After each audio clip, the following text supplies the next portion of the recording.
Hey, y'all, welcome back to another episode of Just Real Quick. I'm your host, Jefferson K. Rogers, and with me in the studio today, my partners, Jeff Fieldstad, Mr. Brandon Neal. And today we got a fun topic to cover, one that we've already been joking about leading up to the podcast. Mental health awareness. And I'm really excited to hear what Jeffrey had to say about this. Sound like some bullshit to me. Sounds woke. But you know what? There are some cool things that I think will come of this. There's a outline here that we've got pre-built for us, and we sometimes use it, sometimes don't. We'll go off on some tangents. But I wanted to start by saying that it's something that up until probably 7 years ago, I'd never had a personal experience with. Because I'm with you, where if somebody is talking about their mental health as a problem in their life, they don't have enough stuff going on. They don't have enough activity, and they're worrying about these things and why their mind's playing tricks on them, convincing them to justify their behaviors in some way.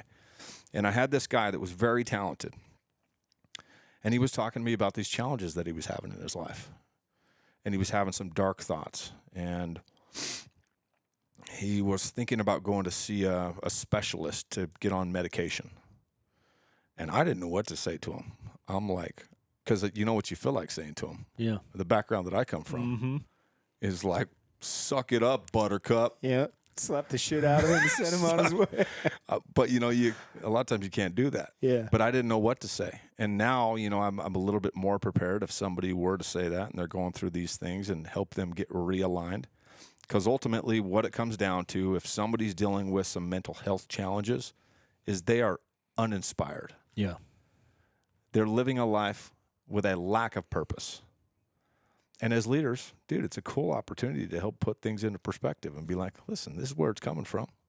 And if you're interested in actually coming up some solutions, well, I can help you. Yeah, dude, I feel like, so my mindset's a little bit different on this. Because I feel like if somebody is beating themselves up mentally, I actually think their life is too cush. Mm-hmm. I actually think their life is way too good, because that means they've got so much time on their hands. That means they've got a place to live, most likely. They got food to eat, most likely. They got water to drink, most likely. And they're worried about how they feel rather than going out and providing and doing something with their life. And so they get in these, you know, and I think we've all been there to a place where we felt like, man, this sucks, you know. But welcome to life. It's supposed to be hard. I always say if winning was easy, losers would do it. Like, it's supposed to be hard. What do you think? You think it's just going to be easy and you're supposed to wake up happy every day and that everybody does it? Like, no, come on. It's supposed to be hard. It's supposed to be challenging. But sometimes people do think that. And they've just never had any real life experience and had a proper perspective and reality check. Well, I think that's the problem with a lot of parents nowadays is they're trying, it's like the whole everybody gets a trophy bullshit. Mm-hmm. Like, exactly. They're ruining kids' lives by saying, oh, it's okay if you don't win. Well, it's not okay, because you're going to grow up and feel like a failure. You're going to grow up and feel like you're dropping the ball all the time, instead of saying, you know what? Yeah, I lost, which is good feedback for saying, I got to go get better. I've got to step my game up. I've got to increase my skills. I've got to increase my activity. I got to go do more. I got to outwork people. I got to show up earlier and stay later. I got to do the things that most people aren't willing to do so that I can go win and succeed and get the feeling of winners and how they feel. Otherwise, you got to accept that the feeling you're constantly going to have is that feeling that you feel like sucks right now. And if you dwell in it, then you get it over and over and over. Or you can change it. But I think it's just feedback from saying you better do something different if you want a different result. Yeah. Now, do you feel like it's somebody's life is too good, or it was too good and now they're under pressure? I feel like their basic necessities most likely have been met, as long as they're not addicted to a substance or have a negative addiction, because that changes everything. When you start talking about somebody who's addicted to drugs, or you start talking to somebody who's addicted to porn or something like that, where they have these addictions that have a hold on their life, or gambling, and that's the thing that's ruining their life, assuming they don't have those things. I'm assuming anybody listening to this, if they have those addictions, then you got to stop doing that bullshit if you're going to ever have any sort of willingness to have the discipline and desire it takes to go win in life. Because that's a whole nother conversation, but I think we're all addicted to something, and you're going to be, using drugs or situation to suppress the feeling of knowing you got more inside of you. Mm-hmm. Or use the addiction to say, I'm addicted to success and achievement and winning and leadership and pouring into people. And you get to choose those things, right? But assuming that it's not an addiction that somebody's addicted to, yeah, I think a lot of times it's their life is too easy and they don't have goals and something big enough that they're chasing that they say, okay, I got to go down into the valley and do these hard things and fight these big monsters and big challenges and big battles in order to start the climb back to where I want to get again. And I think a lot of times you hear these perspectives like the joy is in the journey, not the destination, from people who have made it already, because, yeah, that person's standing at the hilltop already. They're trying to protect what they have. They've already slayed that giant or slayed that beast they're trying to slay. And so a lot of times for those of us that are starting early on in our journey, we listen to stories like that, and it's like, I used to do it. Like, man, I don't enjoy any of this. How does this guy say enjoy the journey? Like, every part of my day sucks. And then I would catch myself and going, you know what? I'm glad it's hard. This is where the competition is. And if it was easy, then everybody would make it to the end, and it would be average. It wouldn't be winning. So then I started creating this mindset and going, I love the hard. I love that I love it's uncomfortable. I love the rejection. Not everybody's willing to do it. Yeah, and I think that's where a lot of this comes from. In my mind, the mental health challenges that people run into is their life has been cush, and now they're faced with this decision. Like, I want to go to the next level. But, man, everything that I've been doing to start this journey is tough. It's challenging. I've never done this. I kind of suck at it. And so instead, you justify, and you start to go in this, it's a victim mode. And it truly is. And when I'm hearing these things, now I've had multiple experiences with it, and it's a pattern, and it's victimizing, and it's being conditioned into our culture these days. And for the right people that are susceptible, they go right to, oh, man, there's an easy excuse for me. Yep. This mental health excuse.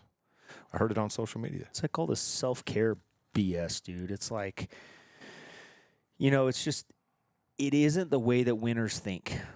And I think a lot of times you got social media, which I believe is the biggest proponent of this message now, because you got a bunch of broke-ass people that have big opinions. And so they're telling everybody, hey, you got to pay attention to how you feel, and, whether it's mental health or self-care, and it's okay to relax. And then a lot of times people are taking that advice from those people, and they're like, oh, yeah, maybe I should. But the people that are actually out achieving big things aren't posting things like that. So somebody going through the battle isn't hearing one of their heroes say this kind of stuff and confronting it, because it was so far out of the awareness of somebody trying to accomplish big things. It's like, yeah, of course it's supposed to be hard. Like, what do you think it was going to be? You think the competition was just going to roll over and just let you take their market share? Like, did you really think that was going to happen? Or did you expect it to be hard? Did you expect it to be challenging? Think about guys that are trying to go into the league. They work their entire lives voluntarily. You start playing, let's say they're playing football, and they start playing football around 5 years old, and they start playing flag football and, 6 or 7 years old. Maybe they get 9 or 10 years old and they start playing some tackle football. All of that all the way through junior high and high school is for free. They do it all for free. They're in the weight room. They're eating good. They're listening to their coach for years and years and years and years for free. And then they go to college. And then now is when the competition starts to really get tight. Yeah. So if they want to go to a big D1 school in the SEC and they want to play big boy ball, well, there's only a handful of slots they get in there. And then if they want to go to the NFL, how many guys are going to the draft? So then do you really think that it's going to be comfortable, or do you really think that there isn't some dude from, sleeping on dirt floors that he's willing to outwork you, and he ain't thinking about how he feels. He's thinking about taking your spot every day, all day, and you're worried about self-care. Mm-hmm. How do you compete with a dude like that? You can't. Those guys are tough as nails. Yeah, they ain't. That's the immigrant mentality. Mm-hmm. Their parents came from tough places. They had to give up everything to come and chase a dream. Yep. And there's not a lot of that happening these days. And we see the remnants of that immigrant mentality when somebody was brought to the United States as a youngster, 4 or 5 years old, and they just got to see their parents struggle. Mm-hmm. And being broke was just normal. Mm-hmm. That's all they knew. It just creates a different type of mentality, a different type of appreciation for when things are good. And then, typically you're never going to see somebody like that from that background talking about mental health challenges or being burnt out. Yeah. Never. Yep. And I love the way you put it, because winners don't think like that. And if you do think like that, well, you got to take some responsibility. Like, well, that means that I'm not a winner, and I'm not on the path to becoming a winner. Mm-hmm. And if I want to be on the path to becoming a winner, man, I sure better start changing the way that I think, because there are no winners who are also victims. Yeah, I think if someone's listening to this right now and they're going, "Man, I'm down right now. I'm out. I just feel depressed right now." Hopefully we reach some of you out there. They're in that situation, and I'll just speak from personal experience in my life. I've been fortunate. I mean, I've felt depression, but I wouldn't say I felt depressed. But I think depressed and depression are maybe two different things. I don't know, right?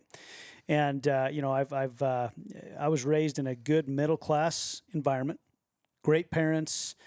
We didn't really go without. We didn't live a extravagant rich life, but we had like a boat growing up. So we were at Lake Powell and all that. So I grew up in a pretty dang awesome childhood, right? Yeah. And then served a mission.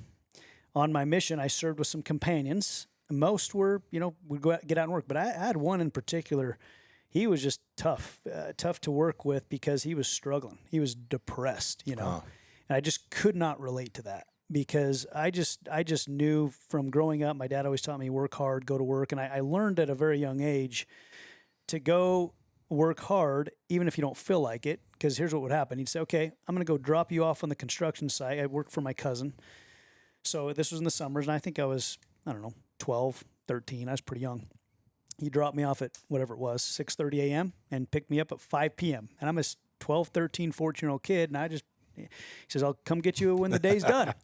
Because it's the best thing he could have ever done for you. It really was, because, man, it was all dang day, But I learned at that age how to work 8 and 10-hour days. So I think that helped me when I became an adult or served a mission and all that. That was normal. That's just what you did, right? And I don't know that we see that as much today. In fact, even looking at my kids, I'm like, oh my gosh, that would be good to instill some of that in them right now, because I think that kept me from getting depressed more often than not. We also feel depressed sometimes. Some days maybe you don't. I don't know if Jeff ever feels that way, but I have my days. I'm like, I don't really feel like doing it today. However, what I do, and what I would encourage anyone out there to do is struggling with depression, is you've got to schedule your life. You got to have a plan and a schedule, and then follow that schedule. And that schedule should be productive things. And you make the decision before the schedule begins to just follow it, And I've after my mission, got involved in a former business that we built. Jeff and I built a lot of that together, and had a tremendous amount of success in that. And then sold that business, and then after that, was kind of drifting a little bit, just trying to find my next thing. Yeah, I was going to say, when you have felt that you've been in that depressed state, what caused it? Yeah. What state of mind were you in? So for me, part of it was I had my identity tied to what I did for 20 years. Mm-hmm. That was part of it. So when I sold that business, I thought this hunting company that I also work in still now was going to be next, but it just wasn't quite there. I love it still. I still have that business. Still love it. Passionate about it. I love hunting. It's hunting season right now, so I'm loving that. Just kicking off. But, I was missing really being in the driver's seat of what I felt was my destiny. I don't know if destiny is the right word. Just in the driver's seat of my life, where fortunately when I came to work here, I had that. I had people that were relying on me to step up. I feel like a lot of people are relying. I feel like I need that, and I know my wife relies on me. I know my kids rely on me, but I like that that someone's relying on me to produce and come through. Yep. And I think as men, if you've lost that, you've lost a big part of being a man. You don't have to love it. You don't have to like it. And it's a season. So what I see people go through is there's seasons in life. And just like you gentlemen had your season where you were working and producing and developing yourselves as leaders and developing other leaders, you were experiencing during that season of life a high level of activity, and along with that, a high level of purpose. And man, like every single day, there was no question what you guys were doing. You were living it with purpose and making an impact on people's lives. Mm-hmm. And for 15, 20 years, I doubt that word ever crossed your mind or any of those feelings. In fact, it was offensive to me. And it still kind of is. Yeah, it sounds like. Is, yeah. Well, and not because someone feels like that, but it's offensive to me because there's so much opportunity, and I truly believe that we live in such an incredible country where, I mean, really, you think about this, like, I don't know who owns the Brooklyn Nets anymore, but at one point, the dude that owned it, I think that guy was from, the middle, Eastern Europe. Okay. And showed up to America with like $20 in his pocket and eventually owns a multi-billion-dollar sports franchise. I mean, do you think he did it because he was thinking about, like, what is my mental health? Do you think it was comfortable all the time? Or, it was no. In fact, most of the time it wasn't. In fact, Brandon was saying, said something about maybe, do I ever feel depressed? No, it's not that. It's just that, I mean, a day that I feel good is awesome. But I say it all the time. If I feel good, I'm good. If I feel bad, I'm good, I choose how I feel. It's a decision. It is a decision, and I think there's something on here that I do really agree with, and that's stoicism. And I think our ability to control our emotions is the most important thing we can choose to control in our lives. Not other people, not how we feel, but to control our response and our emotions. Mm-hmm. And I think a lot of that happens from our perspective. And you think about, there's a couple of things where if you want to see somebody fired up and see how much control they have over their emotions, you start asking about religion or politics or something like this. You'll see people get heated, man. It's hard for them to have a conversation. And I think that comes from their lack of understanding of who they really are. Brandon said identity. It's like, who are you? And I think what happens when somebody doesn't know who they are or who they want to be, then they start going, well, I don't really know anything. And this is where you see messed up little kids. And then parents that are like, oh, you see this BS happen in America today. Oh, my kid doesn't know who they want to be. How do they want to dress? What color do they want to wear? Who are they? Well, how about you be the leader? How about you teach your kid? How about you instill some values in them? We do it at a company. We build culture. We build values. We build character by who they're around, by the things that are important to us through our perspective, and how do we get certain outcomes. This is how we raise great kids. It's how we raise great environments and cultures. And it's also, we don't have to attract everybody. And I think the mistake is a lot of times people think, oh, our message has to attract everybody for us to be successful. No, in fact, I think that's the opposite. One of my heroes, Art Williams, says, the only way to guarantee for everybody to like you is don't do nothing, don't say nothing, don't have nothing, don't be nothing. And then everybody will like you, but you won't like yourself, right? And so at some point, you got to be willing to plant your flag and say, this is who I am, and this is what I stand for. These are my values. This is my character, and I'm willing to work to go get it. And then what happens is you attract other people that say, I believe that too. And then if you're having a bad day, so what? If it's a bad day, you're still doing the same thing. If it's a good day, you're still doing the same thing. You controlled your emotions, but you surrounded yourself with people that are the same way, that that I can count on the environment and the culture to be pretty consistent around me. Yeah.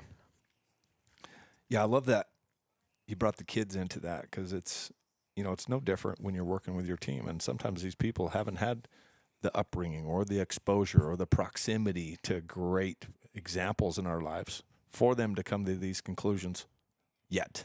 Right. But as leaders, for our kids and for our team members, man, it's a fun responsibility to help people start to find purpose. And that it's not just a switch that goes off and a light bulb and all of a sudden, like, I have purpose in my life now. Right. It just doesn't work like that. And for kids, I constantly find myself thinking about how to approach situations with my kids because I'm so much farther. I'm advanced. I'm 41 years old. But I remember going through similar situations and not having anybody to guide me through those. And it's like, boom, like, phew, okay, I'm dad mode. I got this opportunity. Like, I'm going to teach. I'm going to mentor a little bit and help put things into perspective. Like, they don't have to respond like this again. And I'm going to help them to understand how to recognize it and how to adjust their behavior in the future.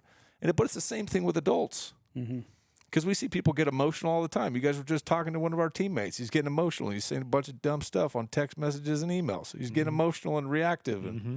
And it's not, we're just going to blow him out of here.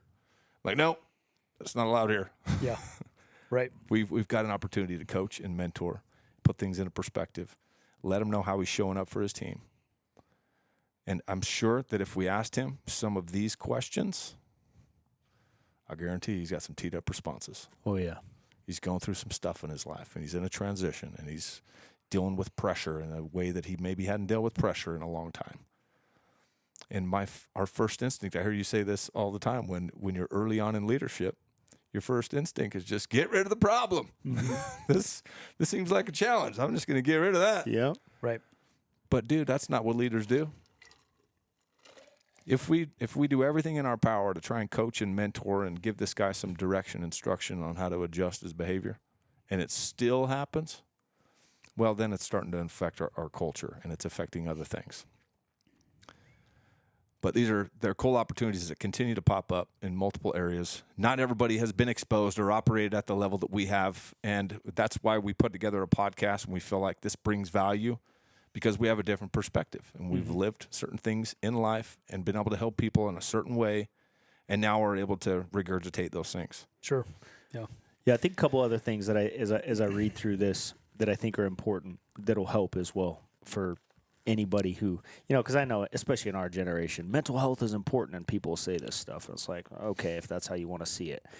But I think a couple of these things that are important is, number one, I think there's like two sides of the equation in our culture today. It's like, work your guts out till you work so hard, you pound on your chest. I'm working 20 hours a day. I think all of us have done that. We blow out our adrenal glands, and our hormones are shot, and we just make stupid decisions that aren't necessarily helping us perform at a higher level. We were just performing with our ego, saying, oh, I can outwork everybody, So I don't think that's the right way to go about it either. But then the other side is people saying the self-care stuff. Well, you got to make sure you take care of yourself, and you're relaxing, and you're expecting to win working 40 hours a week. It's like one of my favorite parts of a movie is in Dumb and Dumber when they're looking for a job, and he says, "Man, I can't find anything," and he's like, "Yeah, unless you want to work 40 hours a week," And it cracks me up because it's like, I really feel like that's how a lot of people are. Yep. It's like, yeah, I want to do something special with my life. They're like, okay, Monday through Friday, 8 to 5. Like, yeah, I don't know if I can do Fridays. It's like, really?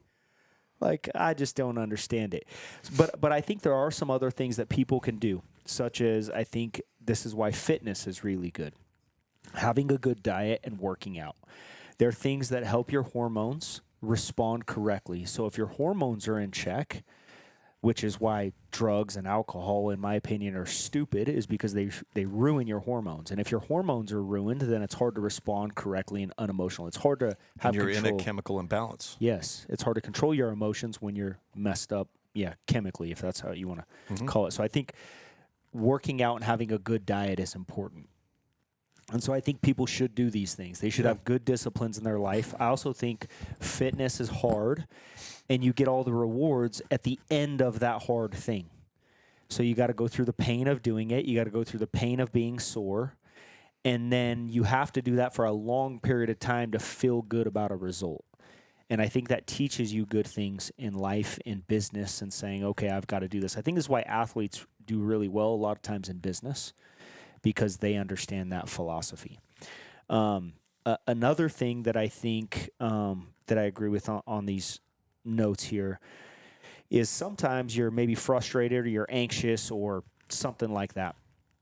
And a lot of times just taking a minute to breathe, like just take a breath. That's okay. Like this really isn't life or death. And a lot of times people act like every situation in their career is life or death. and then they react that way, and then they ruin relationships, they ruin deals, and then they spiral. You see them make these spiral, make one bad decision after another.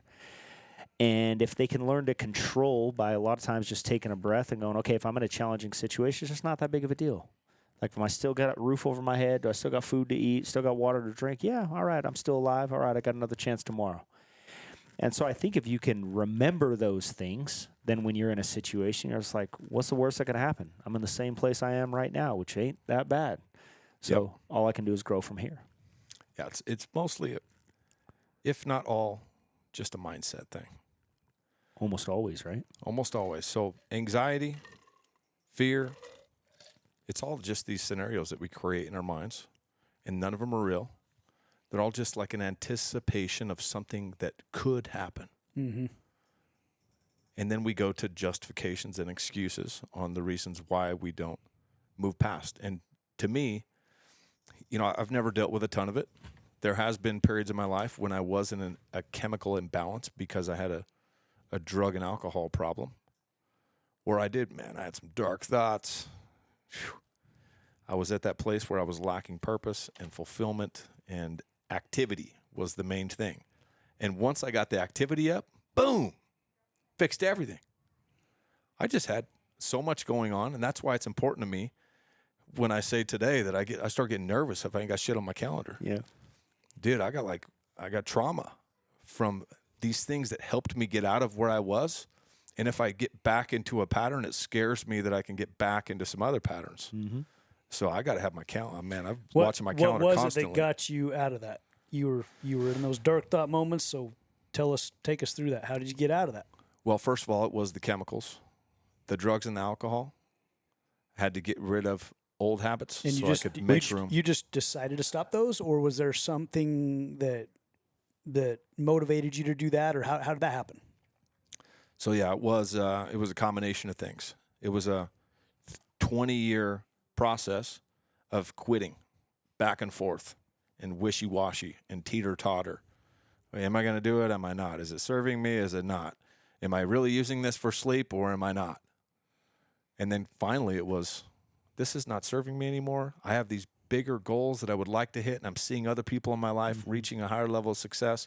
I know I'm capable of more, and I'm not going to be able to do it if I continue to drag my thoughts down and my energy down and be consumed and be heading home early to go drink and smoke some pot. So there was just a huge process that led to that. But then when the time finally came, boom, I was just done. I was done. I'd been spending 20 years thinking about this. I was finally done. And then I replaced it with a bunch of new habits, great habits. And they were just small to begin with, just getting up a little bit earlier and reading some books and writing my goals and reverse engineering my goals. And now I knew how much activity I needed to do on a daily basis to go hit my goals. And now that's what my entire day was filled with. And of course, there was a lot of other little dynamics that made this all possible. I had an incredible spouse, very supportive. And I just happened to be kind of good at communicating it. And I was not so good at communicating it up front, but she knew that I told her, I was like, I'm not going to be here. Like, you're not going to see me for the next 2 years. I'm going to be gone. I'm going to be working. I'm going to go help us build our dreams. Like, thank God, because that's all I've been doing is seeing your ass on the couch every day. Exactly. She was okay with it. She was not she still was calling me every day, like, where are you at? Are you coming home? I was like, I can't come home. I'm working.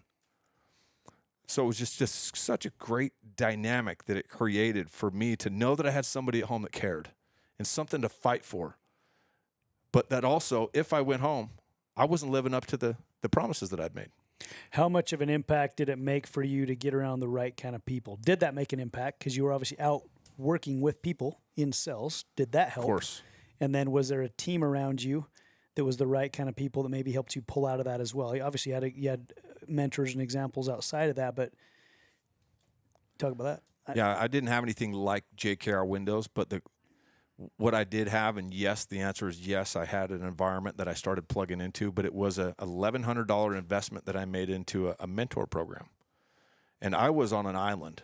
I was working for another company. They didn't do weekly meetings. They didn't do jump starts. They didn't do anything that even remotely resembled that. So I was on an island.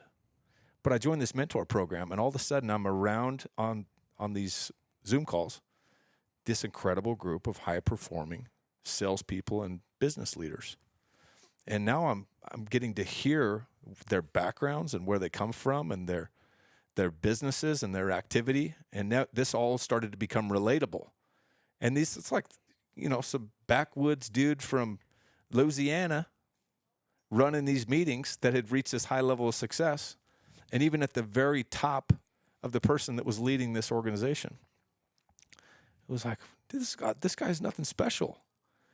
He's just 30, 40 years older than me. He's been doing this longer, and he's got more experience. That's the only thing that's separating me and him. Stayed consistent. And he just stayed consistent for all these years since he was around my age. So, man, if I just get to work right now, why couldn't I expect similar results? And I just think this is important for people to understand, because you might be in that situation. And for me, I think as human beings, we're social creatures. Is that yes. right? We are social creatures. So if we find ourselves on an island and stay isolated, I think that leads to these thoughts about mental health stuff. Yes. I believe, right? Yes. So Agreed. Community. Because I see a lot of people that come into JKR for me, and when I go to a jump start and with one of our office leaders, it's pretty awesome. The energy in there, and those who are going through the same type of situations. And so if someone's in a depressed state or a addiction situation or whatever, that's where I think you did such a wise thing to start that mentorship program. And when you have an opportunity to join something that literally, I'm sure you'd agree, saved your life. It did. Like literally. And I just think that's something that if you're struggling out there, you need to seek that. You need to seek a good social environment and a good environment with the right kind of people. Surround yourself with the right kind of people. Mm-hmm. Makes all the difference in the world. For me, I know that's the case for me. I mean, I do much better when I'm around a bunch of people. And I like to be by myself. I like to go out and hunt by myself. I love my alone time, for sure. I'm big on that. But nothing can replace the importance of being around community as well. Yeah. You got those two things harmonizing together now. Mm-hmm. And we love having you here. And I love seeing the difference that it's made you've seen your energy over the past 4 years. Because you're in a much different place. Absolutely. Yeah. So I love those success stories and being able to see it firsthand and how it impacts people. It's incredibly powerful to be a part of a community and a place that has high standards and has people operating at a high level and be a part of a winning environment. Yeah. Well, I think you got to be willing to show up to a place like that too. Yeah. I think most people try to avoid that because it's uncomfortable, because they know people are expecting more out of them. And I actually think that, it's like drafting and racing. A lot of times, especially in Formula One, they'll do this. He'll draft behind the first place car so that he'll use less tires and use less fuel, and then he ends up winning the race because he was drafted in front of somebody who was driving really well. Mm-hmm. And it's the same thing in life. If you get around great people, you can draft off of their mentality, their environment, the energy. You can draft off of that, but it also doesn't mean it's comfortable. You still got to be willing to drive your ass off. You still got to be willing to push harder than ever before to stay in that spot, to be able to draft off of somebody who's winning. And so I think finding people that are going to push you outside of your comfort zone. And then, we were talking today about being in the creative stage. When you're uncomfortable and you're not doing things to suppress your emotions, whether it's drugs or alcohol or whatever, people do, sit in front of the television for that matter. Like, there's a lot of dudes that watch football all day and don't realize that's suppressing their desire inside of them. It's no different.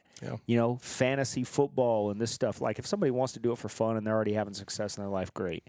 But if somebody's really wanting to change their life, these things that people do to, play Nintendo or video games or whatever, there's different things that people do that fill up their time by suppressing their motivation. Oh, I'm too busy, or I can't do this, or I can't do that. But that's because they're not around people that they can draft off of. So it's going to be uncomfortable, and we got to get around people who are going to push us to the next level. And, Brandon, you said that. But I think another thing is then you got to decide, who are you, right? When Brandon was talking about his identity was in our former business, that was his identity. Mm-hmm. And he had a different response to it than I did after we sold the business, because it wasn't my identity. I mean, that wasn't who I am. It was that was what I did. And I had people there that I love and care about, and still to this day.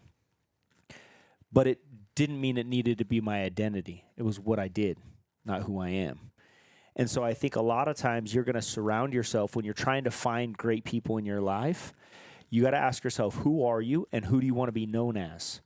Right? Because those are the things that are going to be the driving values that are going to determine who you surround yourself with. You know, who am I, first of all?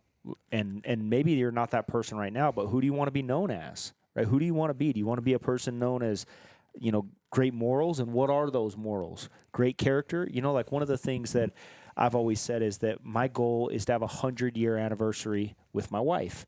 And the reason why is one of my mentors said, Jeff, you got to have a goal that drives you beyond anything you could ever imagine. I'm like, well, all right, well, if I have to have a 100-year anniversary, first of all, I got to have a good life. So I got to have good morals. I got to be able to stay married for 100 years. So I can't make stupid decisions. Mm-hmm. I got to be able to make a lot of money so I can, you know, live that long and provide for a family, right? I got to eat good and work out and stay healthy. So, you know, God willing, I can live that long. So I have this one goal that drives my entire value of my life. Who do I want to be known as? And I always tell my wife, like, how badass will it be to go, man, we had a 100-year anniversary. We've been married for 100 years.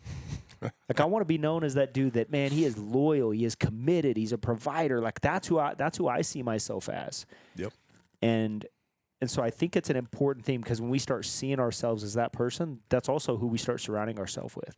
Because then it's unacceptable if we're around somebody who's not that. We go, that's unacceptable. I don't want to be around them. I want to be around someone who is like that. Yep. Yeah, we were at my boys' football just kicked off, right? So we were at their my oldest, Bridger. He was getting ready for his football game and had his jersey on with our name on the back, right? And I just saw him getting ready to play, and I'm like, that's my last name. Like, man, I'm proud of that last name. I'm proud, you know, and what am I going to make of it? You know, what am I going to make of that? And I think we all ought to think about that. And you may be out there going, man, I really want to make something of my name. I just don't know where to start. I just don't know how to, I really want to do it. How do I do it? How do I get out of this slump that I'm in right now? And I think part of that is, like you said, Jeff, you know, they might be a little bit, maybe you feel, I don't know, embarrassed or ashamed to get in a group of people that are doing something special. Maybe you don't feel worthy of it. That might be part of it, because you might feel like, you know, I'm just not good enough. I don't have the people skills. I've never, like in our business, I've never been in sales, and we've had people start like that all the time, right? Yeah. Like a Levi Webb comes 100%. In as a truck driver and was I would say fairly intimidated to do this, and just chose to kind of swallow that pride and that ego and give it his best, and look what he's doing now, you know, and I love seeing it. Yeah, I love seeing that. So, you know, you could have arguably said, you know, I'm not worthy to join this group of guys, you know, because of the way I've been living or whatever, right? And I think what's cool, my experience has always been, is for the most part, people are very accepting of each other, because we all know we have different struggles in life. Especially in a winning environment. Yes. Just accepting type of people. Yeah. Non-judgmental. Winners. They want you to win. Because we all come want to from help. Yeah, we all come from different backgrounds, and we're not going to judge you for what happened in the past. Are you ready to change and move forward and do something special? I might judge your ass. It doesn't mean I don't love you still. Right, I might right. think stupid. Sure, that's all right. You make stupid decisions. Yeah, and I might tell you. So I probably still will judge you, but I still love you and make you change that shit. It is true. It's okay to judge, to protect yourself a little bit. Yeah, for sure. But yeah, you know what I'm saying. I do know exactly what you're saying. I know what you're saying, but I think that, that I think a lot of times people feel like, man, they feel shameful about their actions, all that kind of stuff. It's like, well, that's fine, but you got to own it at some point, because if you don't own it and go, yeah, that was a stupid ass decision, then how are you ever going to change it? Yep. So you got to be willing to say, yep, I messed up. And I was actually talking about this earlier today, is that's a form of maturity. To say, you know, like a little kid is never willing to say, hey, you know, or you did this, you did this. No, I didn't. They blame it on their sibling all the time, right? Mm-hmm. And then that's a difference between maturity, where as somebody starts to mature in life, just because someone's 40 years old doesn't mean they're mature. But as soon as they start accepting responsibility for their actions, and then they start holding themselves accountable to their actions, now they're mature. And that doesn't matter if it happens at 10 years old or 40 years old or 80 years old. That's when maturity happens. So even if you've made dumb decisions up to this point, it doesn't help you to live in shame, which unfortunately I think religion a lot of times does with people, is that causes them to live in shame, where it's like, listen, that's in the past. Don't worry about it. Just change it moving forward. And nobody's perfect. Don't screw up, or you're going to screw up. None of us are perfect. but put yourself around people that are going to hold you accountable to saying you got more inside of you. I challenge you to do better next time. Go for it one more time. And then when you fall down, you got people around you that are going to catch you and not watch you fall and go, I knew he was going to do it. You got people that are cheering you on. So good. Yeah, I think the important thing is that if you're watching this, you're probably in a good place right now. You're seeking information. And that's what separates the people who start to make progress is first you have to be seeking a new level and seeking new information. Otherwise, you're just repeating the same patterns. And you hear something like this in passing or in a reel that comes across your feed, and you judge instead of saying, man, I do have another level that I haven't reached yet. So you find that yourself in that placement of victimizing, judgment, making excuses and justifications. You got to challenge everything. Start challenging every thought that goes through your mind. Unless you just want to plan on staying right there in that same exact spot that you are right now and repeating your 1 year of experience for the rest of your effing life. It's not going to serve you. You got to decide to make a change. Decide that there is a reason that you're experiencing these mental health challenges and do something about it. No more victimizing. That is a pattern not worth repeating. So as we wrap this up, great message today on something that started out as a little bit of a joke, but I think is important as long as you think about it in the right way and you apply it the right way. You recognize when there's opportunities to help people work through some of their mental challenges and where they might come from. So listen, if you haven't already, like and subscribe to the Just Real Quick podcast. And I know you know somebody who could benefit from this. So as you're wrapping this thing up, save the link and send it over to somebody who you feel could benefit from this type of message on mental health and awareness and the difference between uninspired and inspired action and how it impacts your mental health. Keep checking back for more episodes of Just Real Quick. Thank you guys so much for tuning in. We'll see you next time.